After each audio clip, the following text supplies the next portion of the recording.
This podcast is brought to you by Stevie Wicks and by the Final Frontier podcast.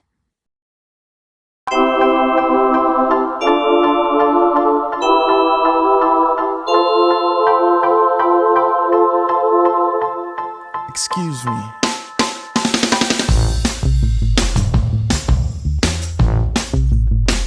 Yeah. I want it all. Want it. The fame and the fortune and more. I want it all. I want it, want it, want it. I gotta have my star on the door. I want the world to live. Hello, everybody, and welcome to the Your Broadway World podcast. Today we have Scott Oatley with us, and we're going to talk a little bit about, because I found out, I think it was on Google or something. I think I ran across it on like Google or something. I don't or Instagram. Oh no, it was Instagram. I ran across it on Instagram. Yeah. You talking about all of the soundtracks that you've done. Mm-hmm. One being High School Musical. Mm-hmm. Three, correct? Three. Yes. Yeah, right. Yeah. And then like, you said that you did La La Land. Mm-hmm. I believe you did Mulan, correct? Or I did. Yeah. Yes. Yeah. So why don't you start off by telling us, like, first off, for those who might not be who may not know and who might be just discovering your work for the first time, how would you describe your sound and musical identity? Ooh. Yeah. Well, I think it's interesting when you reached out. I think you captured a little bit of kind of what I go for in my own music. My own music is very involved in just emotional storytelling. I try and stay true to life. But I think there's also, growing up with Disney movies, it kind of was my introduction, I feel like, to music, and one of the big reasons I got so much into it. So maybe even incorporating those cinematic elements as well. So I do hear a lot sometimes from people when they hear me perform, like that they sense some like musical theater kind of delivery, which I don't key in on as much anymore. But I suppose it's there more than I realize, just like in the bones. But yeah. Speaking of that, actually, your first professional session was on High School Musical 3. Mm-hmm. Right. At Capitol Records, correct? Yeah. Yep. How did it feel stepping into the Disney world, that, like, in your early career? Yeah. Well, that was the beginning of that part of my career, really, and I would say it was a dream come true. I actually, before I knew that you could even do, and I should maybe put an asterisk here. I was going to say, before I knew you could do this for a living, it's becoming harder and harder to be a session singer, and just with work these days in Hollywood and how things have been moving around and shifting. This was 2008, I believe, when I got into the studio for High School Musical. It had always been a dream of mine I was always a Disney fan. I think at one point I wanted to be a Disney animator before I got further down into music. But yeah, to walk on, and really my first introduction to being in a studio, and then of all studios, Capitol Records, where the Beatles recorded, Frank Sinatra, like, it's a legendary studio. And we were there basically the whole week, because we're just like high schoolers who maybe aren't as affluent as a trained musician at sight reading and knocking it out. Like, it took some time for us as younger singers to nail it. But it really just was like so cool to get those songs, having already kind of known, that it was going to be a part of the High School Musical saga, because I came in on the third installment. And already knowing that it had already been a huge hit, and that this was going to be like the first like theatrical release, like it was really special to know like it was going to be such a big project. And I remember receiving that music, and before anyone else had heard it, like kind of learning my notes at home on the piano, and then finally getting into the studio, I was like, It was really, really cool.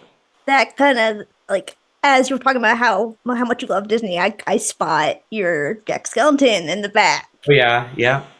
Uh, Yeah, I've thankfully actually it was actually probably a few years, I would say, unless I'm mistaken. I think it was a few years between doing High School Musical and my next session. I was like just kind of getting out of college and didn't really know how I could do more work. And actually, I feel like my next film that I did was Men in Black 3, where Danny Elfman did the music. That's kind of like his one of his trilogies that he was a part of and did the music for. And since then have been able to perform at the Hollywood Bowl. We do the I'm not sure if it's happening this year, but in past years we've done like the film live, so with live music, and Catherine O'Hara has come out and done her role as Sally, and the late Oogie Boogie just passed away. I know we used to have what's his name, who played Pee Wee Herman. Anyways, so some of the cast unfortunately is no longer with us, but we've done that performance at the Hollywood Bowl, and I have a picture with Danny Elfman when we did Oz the Great and Powerful. So there was a time when I could kind of count on doing the next Danny Elfman film, which was really amazing.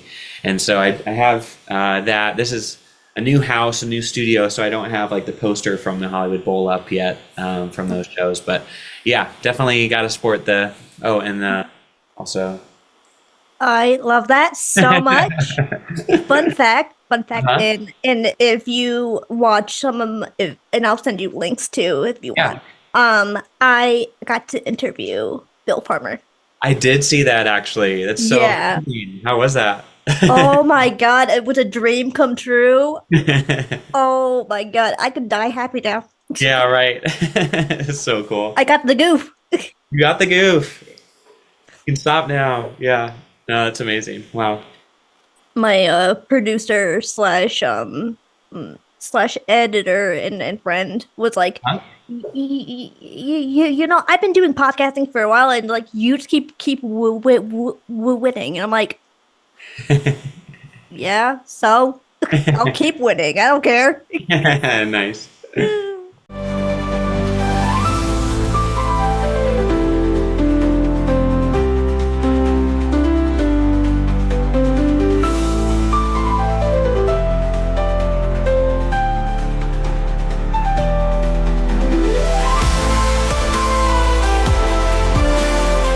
But speaking of Nightmare Before Christmas, what was that like to, work on with Danny Elfman? Oh my gosh.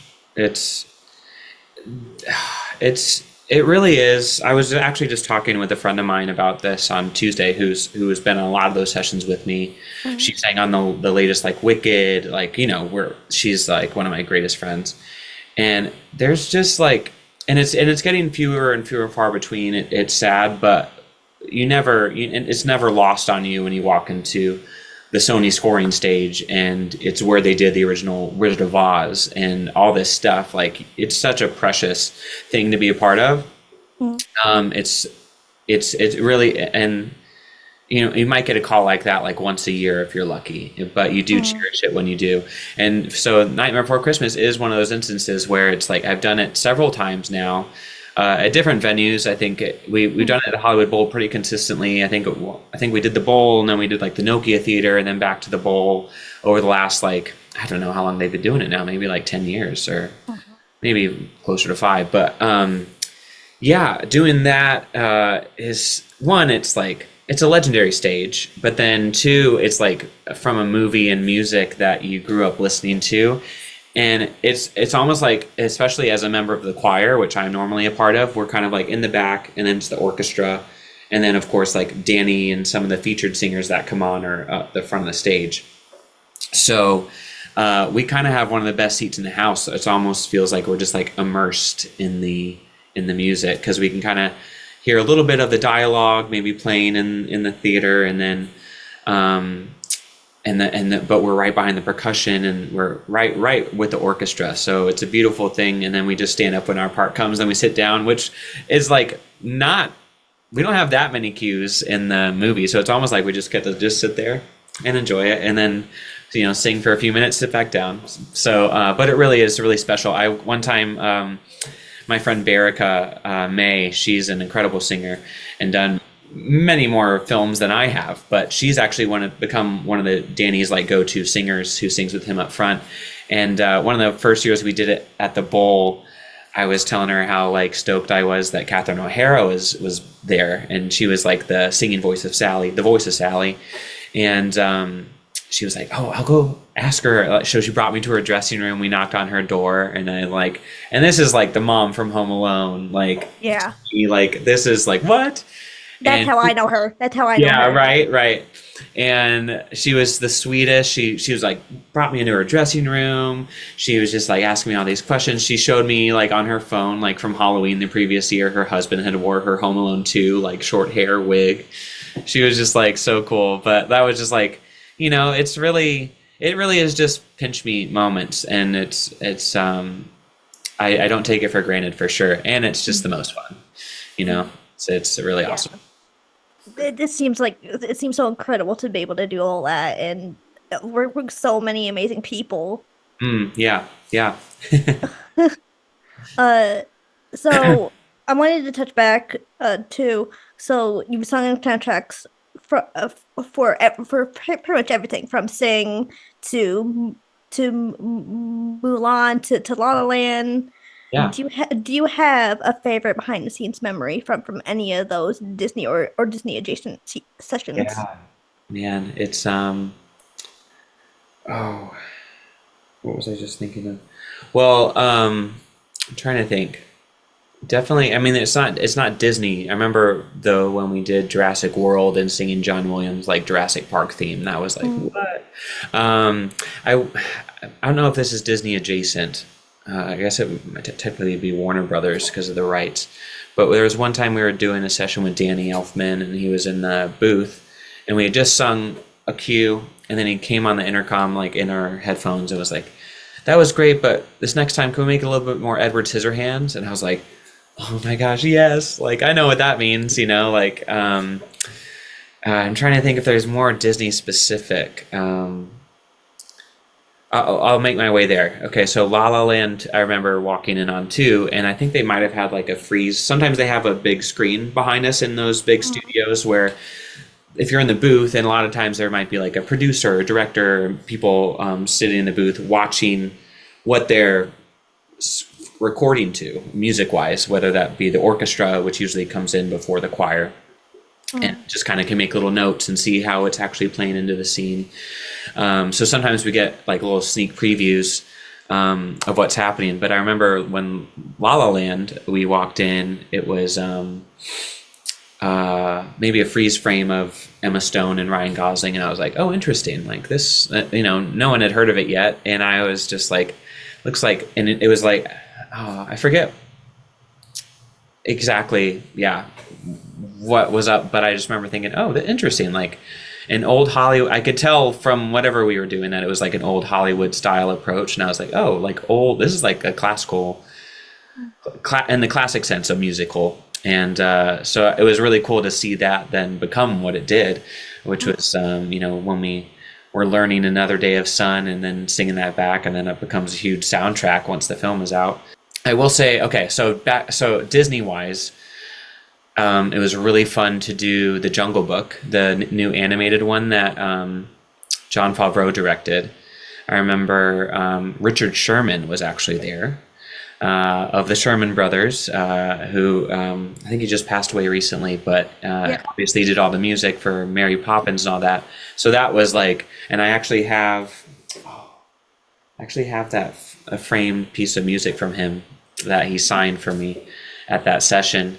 But he actually, and I don't know why it didn't make it into the final credits, but he had written some kind of Mowgli theme that they were going to play at the end credits. It had lyrics to it, and John Debney did the score for it, but I don't remember it making it to the final edit of the film or even the soundtrack. So it's like something that I guess lives alone in my music library as something that we did Richard Sherman, but that was really special, like just to meet a legend.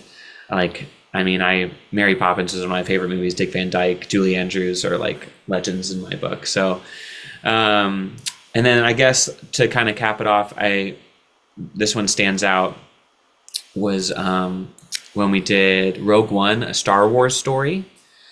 So I guess that counts because Disney now has the Star Wars universe in its grasp. But singing over the end of that movie, which is when Darth Vader makes his appearance, was like a huge highlight for me. That was like, I mean, can you beat like Darth Vader? Like, that's pretty amazing. I'll tell you, that's another bucket list of mine, by the way, Huh? is Dick Van Dyke. To Ooh, interview him. To interview yeah. him. But I know he's busy all the time and but and then, especially I want to be able to interview him because with I don't know if have you heard that Hulk Hogan died today? And I did, yeah. then I think yesterday or some or Ozzy Osbourne. Ozzy Osbourne yesterday. Yeah, yeah. So it's like things happen in threes, and like I'm Oh no, oh no, very don't say it. scared. I'm scared for my I'm gonna say a prayer for Dick tonight. Yeah. yeah. Oh my gosh. That's what I told my mom. I told my mom, I was like, somebody better just check on Dick real quick and Yeah. just check on him. Just make sure Yeah. he's okay and then keep him safe. Yeah, yeah. It's funny. I've actually, I mean, we've been in talks about trying to work with him on a film that I'm being asked to help out with the music for. I know. I don't think it. I don't know. I'm hoping it pans out, but I do know that the sense that I get is that he wants to just keep working and do as much as he can, probably right up until the day he dies. But he's just from everything I've gathered. I have a dear friend of mine who I've also done lots of sessions with, who has sung in more like a kind of a quartet, barbershop quartet kind of that was kind of, where did they do that? I don't remember where they would perform, but or maybe it was just for fun. But he got pretty close to Dick, and my friend Eric Bradley is my friend. He actually, I think it was before COVID, I had talked to him. I kind of like you. I was like, I just really want to meet Dick Van Dyke. It'd be so cool. And he was like, I'll introduce you to him. Like, and then of course COVID happened, and it, But still would love to make that happen. Yeah. And if I do, I'll let him know about you as well. Okay. Yeah, the only person, like I've said before, the only person I've ever met was like Bill Farmer. So Yeah, no, mean, that's huge. yeah, it's so huge. And Carrie Elwes from The Princess Bride. Okay, Yeah. nice. That Yeah, one, I met him at Comic-Con though, so cool, nice. yeah. So getting back on track. Uh-huh. You've said Disney soundtracks like The Lion King shaped your love of music. What is it about those early songs that stuck with you and maybe still echo in your own writing? Yeah, well, I think Elton John in general was such a huge influence to me. Like just that piano singer-songwriter kind of thing got really in my bones when I was younger. I just listened to his music all the time, and I think that just kind of almost doubled down when it came to like Can You Feel the Love Tonight. And I remember having like a songbook from The Lion King for piano that I brought to my piano teacher and was like trying to learn how to play. And I was really frustrating her because she was basically teaching me these like easy piano versions, but I'm like, no, that's not what Elton's playing. So I kept like trying to fill in the gaps, like using my ear or whatever. So eventually she kind of like gave up on me and passed me on to focus more on singing. But yeah, I just think I watched so many. I mean, Disney movies was like all I watched when I was little, on VHS tapes, if anyone remembers those. Google it. There are these little bricks that you would put into a player, and you'd have to rewind it to watch it again. But yeah, I mean, it was all those movies. It was, speaking of Mulan, actually, I was just thinking of, Peter Pan was one of my favorite movies growing up. like I said, I wanted to be a Disney animator too. Like there was just something about just the storytelling and the happy endings and just the grand arc of it all and how the music played into it and themes and that I just always loved. And but anyways, I just realized recently that unless it's like a hoax, but I feel like someone pointed out that Mulan, the theme, like da da da da da da, is actually the same kind of melody from Peter Pan, which is like da da da da da da da da da da da.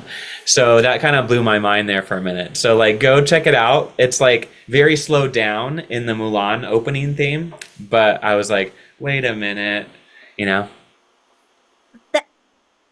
I can actually see that. Actually, I can hear it. I can actually hear it. Yeah, I'll see if I can dig up the reel somewhere in the Instagrams or whatever. But yeah, it was pretty. Oh my god, I can hear it actually. I know, it's which makes me think someone's onto something. Oh my Which gosh. is either a genius move. I mean, I love when people do that. Just kind of incorporate something classic and sneak it in. It's like kind of when Stephen Schwartz kind of points out in Defying Gravity with Wicked. Have you ever seen that, where he points out that he's going to sneak somewhere into the rainbow into that melody, you know? So I always appreciate that, you know? Yeah. Those Speaking of Wicked, have you seen part 1?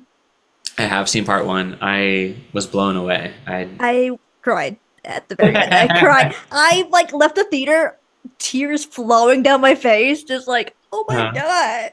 And I'm so excited for good. Oh my for gosh. good. Yeah. Oh Yeah. my gosh. Oh, I'm gonna be weeping. I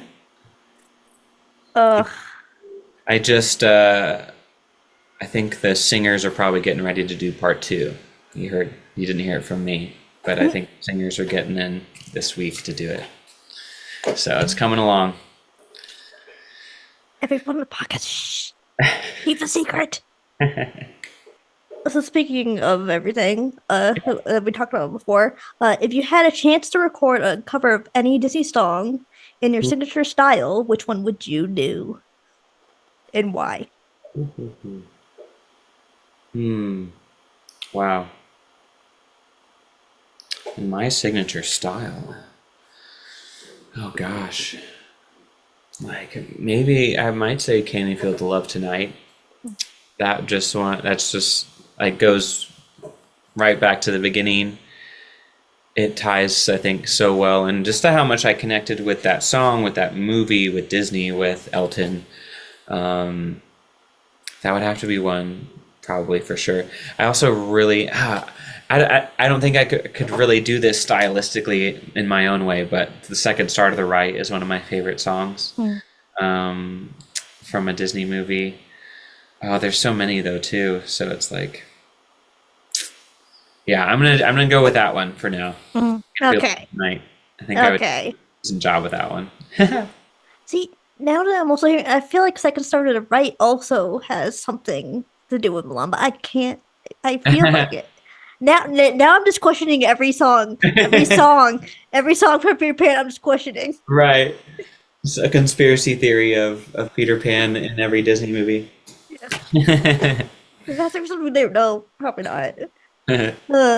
But speaking of like fun fact about Mulan though, Mulan and I share a birthday year. Oh wow! Okay. I was born in '98, and Mulan came out in '98. So I'm like, Nice. So we're like a couple months apart. Nice. Yeah. Wow.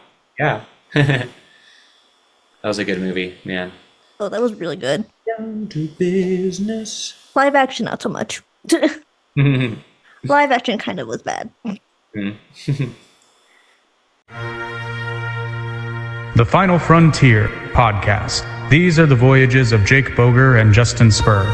Our weekly mission: to explore memories of Star Trek's strange new worlds, to recall the search for new life and new civilizations, to boldly go where no one has had the spare time to go before.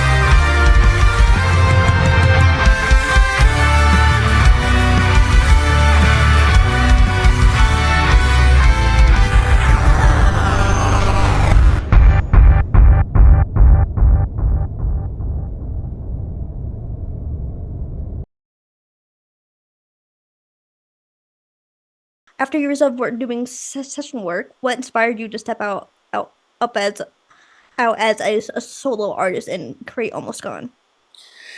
Whew, yeah, that's a great question. It's interesting because at least at that time, and this is like 5 years ago, I think COVID just really slowed everyone down. A lot of people did a lot of reevaluating. Not that I was necessarily reevaluating, I just think I was able to pause long enough to realize that at that point, I had been writing songs, kind of more on the side. I had and still have a job at a church where I help with the music as a worship leader, but then session singing would help supplement that. Mm-hmm. And then on top of that, I was kind of just gradually writing songs with people. I think I'd made a few trips in Nashville between 2018, 2019, 2020. And really, when everything slowed down in 2020, I realized, hey, I have a lot more songs here than I realized. And there was really nothing else to do. I realized that I was kind of just caught up in this hamster wheel of just trying to chase the next, there's a great singer community here in town, and I was kind of in it, still trying to stay in it. I have lots of great friends who are touring with amazing artists around the world. But I had just kind of reached a point where I was like, okay, I can just keep adding another movie or whatever to my resume, but like, am I doing what I am really passionate about? Not that I'm not passionate about that, but I really wanted to give my own music a chance. So, I kind of took an inventory. I was like, I have a whole album's worth of songs here that I could go in and record. So, I started that process in 2020. I did a Kickstarter to help fund that album, my first album. It was 10 songs, and released it in 2021. And I actually just celebrated the anniversary of it yesterday. 4 years ago yesterday it came out. And just really proud of how it came about. Like, I'm glad I stepped out, because it was scary to make that leap. I feel like sometimes, at least I've always felt like there was a perception, because a lot of me in my singer community are really in the background, and we're not trying to be the star. And I just felt like if it was me stepping out with my artistry, that there might be some sort of judgment on me that, I just want the spotlight or whatever, which is not the case. I really see songwriting and being able to tell my stories or other people's stories or any story in song is a real passion of mine. And I really wanted to be able to pursue that. So I have now Van Scott, my artist project, as an outlet, and I've done writing for the thing I mentioned about Dick Van Dyke and maybe potentially getting him on board for a film down the road, hoping that he stays alive. But I'm confident he will. I have been able to do end title songs for a few films now. Just writing, I've to a point where I get to see a movie, and then I get a sense of just everything that goes into a song that would encapsulate that film, with the mood, with the music and the melody. I just really enjoy doing a little bit of everything. So I'm glad that I was able to step out and kind of take that risk. And now it's it is a part of my career. It's a part of something that I continue to sustain, and another great outlet for me to perform and connect with people. So then, how was working with producers like Rodney Darkchild Jenkins and Mike Elizondo, or studying at Berkeley? Yeah, influence your approach to making music now? Absolutely. So both Rodney and Mike, I actually met at the church that I'm at. Neither of them are there anymore. Rodney moved to Florida during COVID and kind of stayed there. And then Mike actually moved to Nashville several years ago. But both were kind of mentors to me in different ways. Rodney, I still teach his daughter guitar. And kind of as a trade-off, he would listen to some of my demos, give me some feedback. And Rodney, if you guys don't know, is just a legendary super producer who's worked with Beyonce to Bieber to Michael Jackson, Whitney Houston. Like, the dude is a legend. I think I remember first hearing his name with Sam Smith, "Stay With Me," the Dark Child version, because he goes by the name Dark Child. But I played him my song "Starry Eyed" from my first album, which I wrote kind of inspired by a friend of mine, and him coming out of the closet, and we're both working at a church, and that was a very difficult situation for both of us, but we stuck together. You know, I at one point he was like, "I guess we're not going to be friends anymore," and I'm like, no. And so that song was just inspired about just like seeing each other through hard times, and I think just a really powerful message. But that kind of caught Rodney's ear, so that I got to, he's not credited, and he didn't want to be credited necessarily, but he threw on some strings and did like a reharm of the chorus at the end, messed with the drums to kind of really make him pop. But he had like an uncredited part in one of my songs on that album. And then Mike Elizondo, I mean, he worked with Lin-Manuel Miranda doing Encanto, and now Warriors, and I think ever since, I think he might have maybe crossed paths doing the Hamilton mixtape at one point.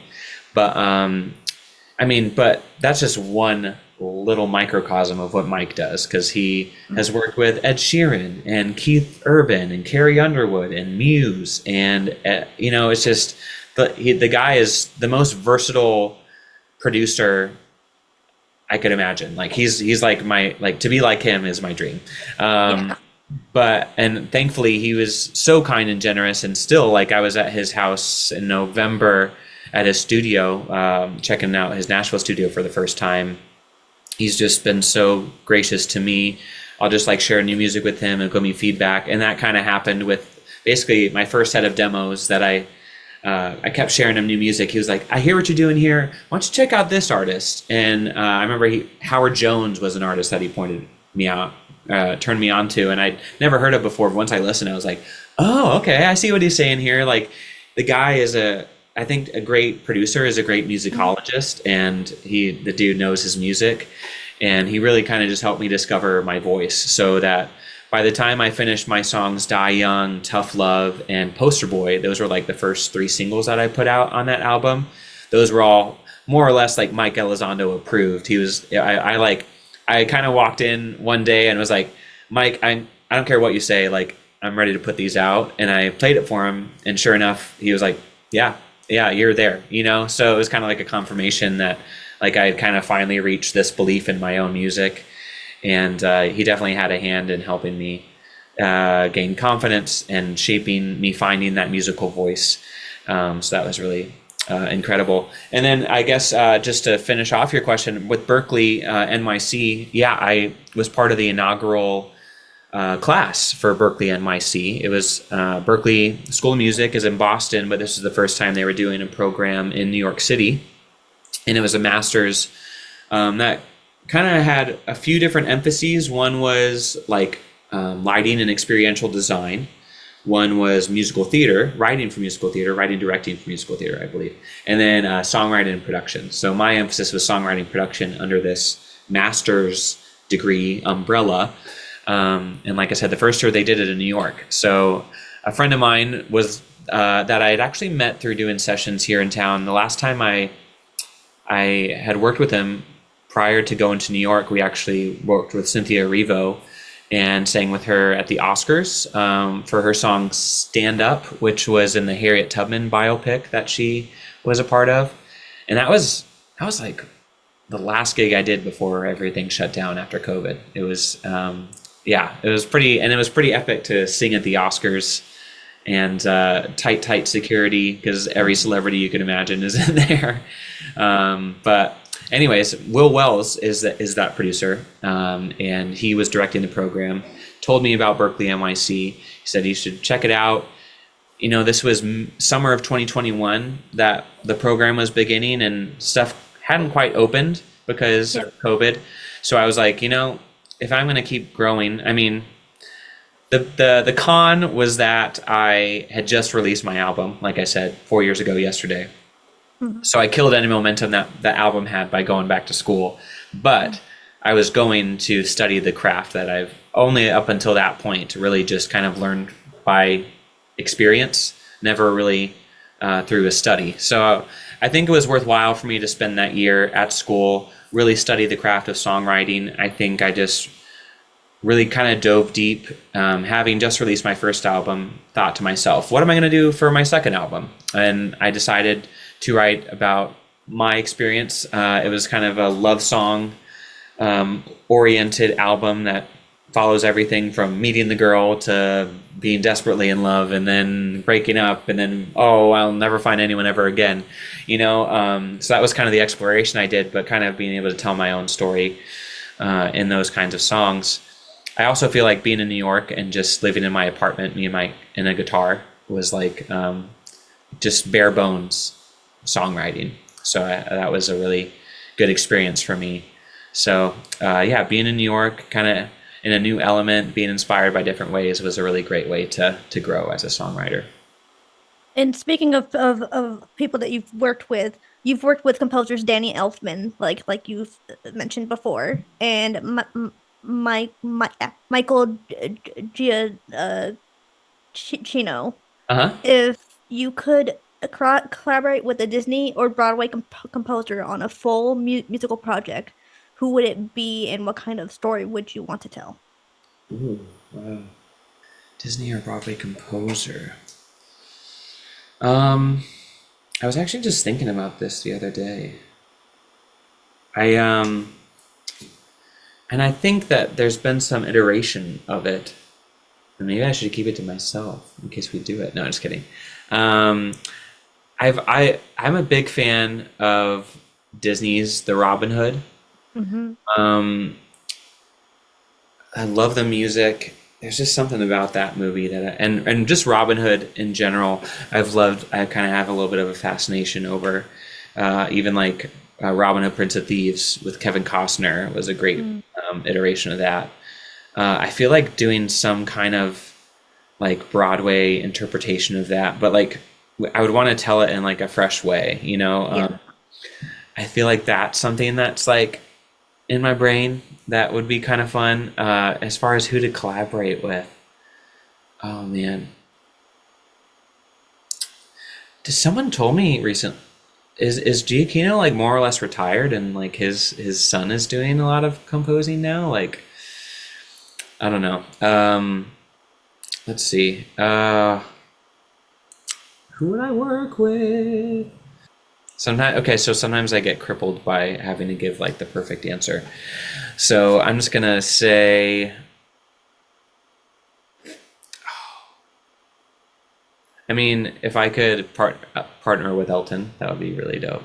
Oh, I would love to partner with Elton. To make it even more tough on you, I have another question for you. Okay. If you were to create a theatrical concept album or a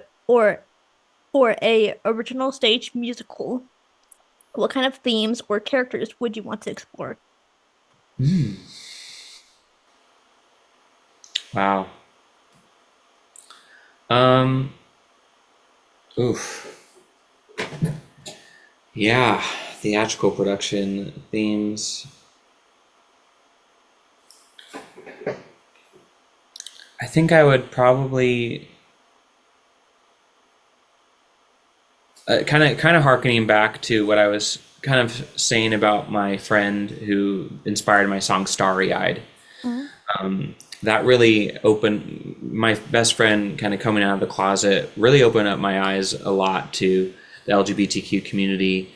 And just basically the way I grew up, and kind of like the bubble that I think I grew up in was kind of burst at that point in such a beautiful way, because I think it's so important to have a real understanding and empathy. And I would want to explore themes of acceptance and tolerance, and probably incorporate in some way LGBTQ characters. And I don't know, that's kind of something that's like on my heart a lot. I just feel like there's a lot of this. I make regular trips to Nashville. My parents moved there a couple years ago, and it's still very conservative-minded town that it can be frustrating to me at times, and I just feel like there could be more tolerance and acceptance, and in general, those are the kind of things that are really on my heart at the moment to promote and encourage, because I think there's so much for people to learn if they just have conversations with people that are outside of their comfort zone, and people that they're used to talking to understand other people's stories. I just think so many people aren't willing to really understand what someone else is going through in life, and anyways, we'll tackle that when we write the theatrical production. But yeah, that's something that's really at my heart right now. Yeah. Okay, then how about this? Same question, but Disney. Ooh, so like a version of Disney, a Disney movie taken to Yeah. the stage, Yeah. existing already, or something made into a Disney thing? Something made into a Disney. Ooh. Oh man. What would I do? That's a stumper for me. I'm trying to think what I would. Maybe some version, kind of maybe along the lines of the like Robin Hood, like old school, like sword fighting. Maybe we'd do some kind of like Pirates adaptation, Pirates of the Caribbean, with like songs and things like that. You know what's weird is I was thinking the exact thing. Yeah. Exact same thing. Because I've always wondered, like, why hasn't this been turned into like a musical or a play or something? Like, Yeah. it's there. Everything's there. Right. I mean, like the yo-ho is like legendary, like that's been around since I remember watching the VHSs again, of like they would like took a camera. It was like sing-alongs, I think, that they used to have, where it was like the bouncy ball on the lyrics.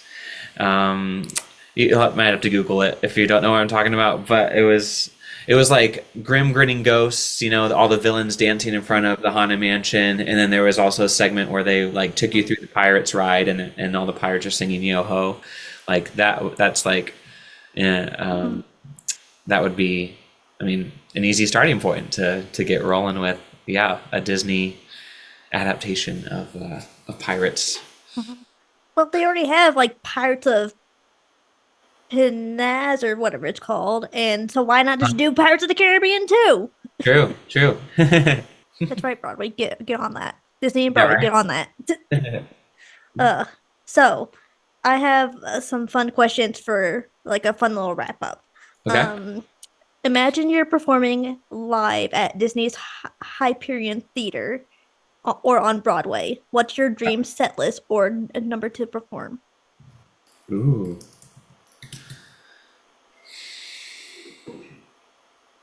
Where is the Hyperion? I actually don't know. Oh, is that in California Adventure? Gotcha. I think so. It is.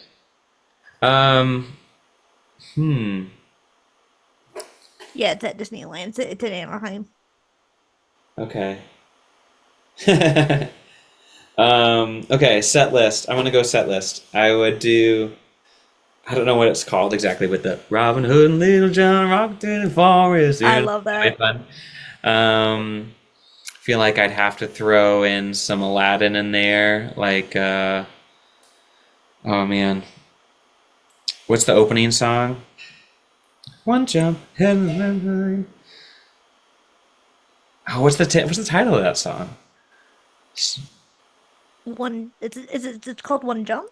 Is it One Jump? Okay. I think so. I think that would be a fun one. Oh man.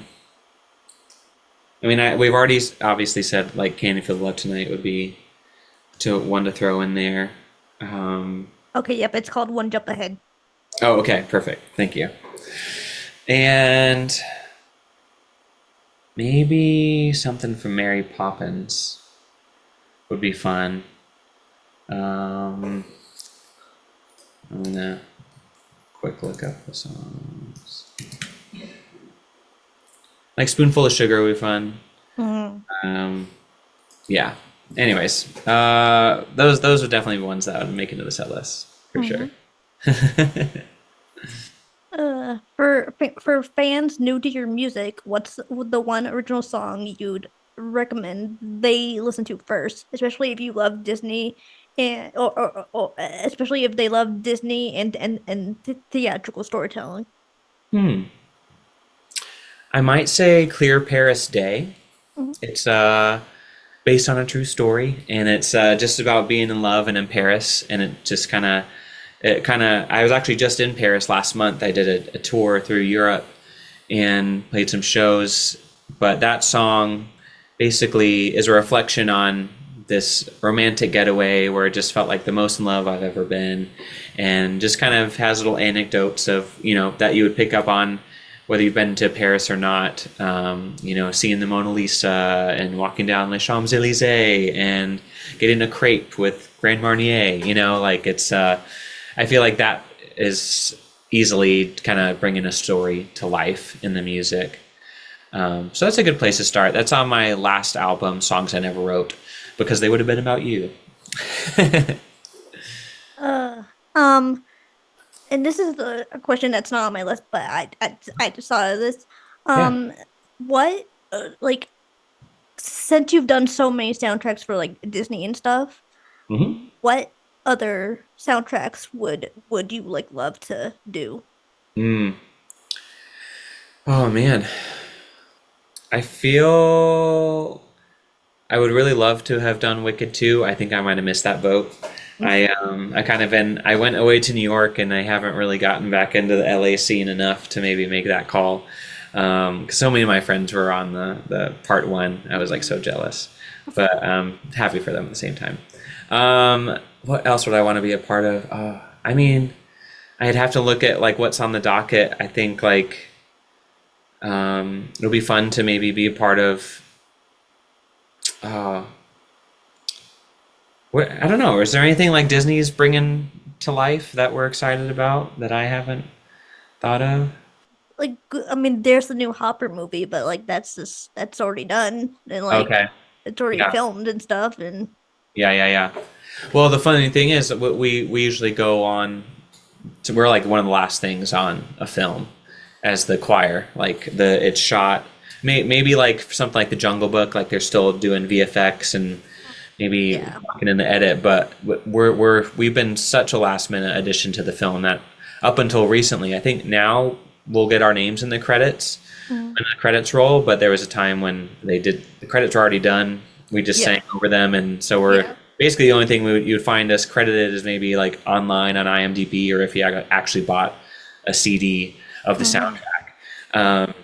But I mean, I'm always a fan. I mean, that's the thing. I kind of alluded to it earlier. Is the industry's changing, so I'd be glad for any film to come my way. It's just so fun to be a part of those projects, especially these big budget projects by a big studio. Like I remember, I think it was Jungle Book, and seeing the Disney logo, and then and then all of a sudden the stream from the castle turns into like you're in the jungle. Like to be a part of like the Disney logo, and then like Yeah. story, like it's nothing. There's nothing like it, and I may never get to do it again, but I hope that I get to do it again somewhere down the line. Yeah. And then like not to knock like on the like because some of I'll admit, and I'll probably get hate in the comments, but oh well. Some of the live actions are not good. Sure. Yeah. Not Yeah. good. But always 100% their opening scenes with the castle. Those are always amazing. Right. And then it Right. just goes downhill with some of the movies. I know they get you so stoked for those first minute, and then 5 minutes in, you're like, I don't disagree. I don't disagree.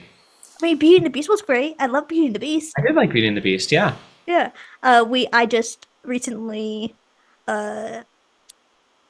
interviewed Bradley Pierce, who voiced the original voice of Chip in the Beauty and the Ooh, Beast. oh my gosh! Wow. Yeah, and he played Peter Shepard in Jumanji. With Oh, Robin okay. Williams. Yeah. Really? Oh, Yeah. I didn't know that. I actually just watched that like a couple nights ago because one of my roommates had never seen Jumanji. Yeah. Actually, she thought we were watching the Rock version. I was like, no. Let me tell you, the original. Yeah. Yeah. The Rock versions, I'm not shading The Rock, but why? Why? I will say, I thought the exact same thing. I watched it, and I did find it very funny. Yeah. Of course, I didn't expect they would ever hold a candle, and nor do I think it does the original version. But Yeah. I mean, you just can't beat Robin Williams. But But then you got like also Nick Jonas in the first one. I'm like, why is Nick Jonas here? right. Oh man, yeah. Oh my gosh. Well, thank you for coming on. You're very welcome. Yeah. I am so thankful that you were so nice in your emails and like we're so eager to come on and so accepting of this and everything. I mean, it's right up my alley. Like I said, Disney movies. I have such a love for Disney, and I love that you get to share that passion with your world and followers as well. It's it really is magical, and I'm glad to be a part of that history a little bit. Oh, nice. Yep, got a tattoo. Yeah. So yeah, crazy Disney fan. Yes. Branded by the mouse. Yes. Love it. Well, for everyone who's listening, can you tell us where to find your links? Like, Yeah. where to Yeah. find you? So you can find my music at vanscottmusic.com. You can search Van Scott on Spotify. I should come up. Apple Music. If you search Van Scott on Instagram, my handle is Van Scottish. But always feel free to, I think you can, if you email me, info@vanscottmusic.com, I'm always interested to hear from people who have questions. That's how you reach me. Or a DM if you like a song, if you check out Clear Paris Day and you like it, let me know. I'm always really happy to engage with fans. It's a joy to, really, music is the way I love just connecting with people. So And for everyone, I will leave all his links down below. thank you. So I guess with that being said, I am off, and I will see you into the stars later. Bye, guys. Bye. All the glitter